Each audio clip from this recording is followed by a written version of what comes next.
আসসালামু আলাইকুম। ওয়ালাইকুম আসসালাম ওয়া রাহমাতুল্লাহি ওয়া বারাকাতুহু। কি অবস্থা, কেমন আছেন? জি আলহামদুলিল্লাহ ইনশাআল্লাহ ভালো। আপনি কেমন আছেন? আলহামদুলিল্লাহ। যাক, আপনি একটা জব করার পরে পার্ট টাইম সময় ইউজ করে আপনি আজকে ডিএক্সএন সিস্টেমে ডায়মন্ড অ্যাচিভমেন্ট করছেন। আপনার অনুভূতিটা যদি একটু শেয়ার করতেন। জি আলহামদুলিল্লাহ।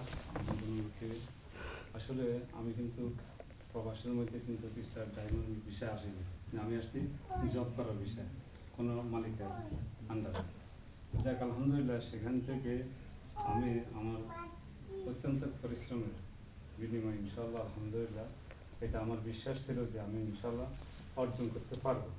সেই কারণে ইনশাআল্লাহ আলহামদুলিল্লাহ লেগে আসছিলাম, ইনশাআল্লাহ কন্টিনিউ করে গেছি, বিদায় ইনশাআল্লাহ আজকে সাকসেস অর্জন করছি। তো ধন্যবাদ আপনাদের সকলকে। ইনশাআল্লাহ আমি এটাই বলবো যে আপনারা যদি ইনশাআল্লাহ চেষ্টা করেন সকল কিছু সম্ভব ইনশাআল্লাহ। ধন্যবাদ আপনাকে। আসসালামু আলাইকুম। ওয়ালাইকুম আসসালাম। সাধারণ নতুন যারা আছেন, এক দুইজন লোক যারা নতুন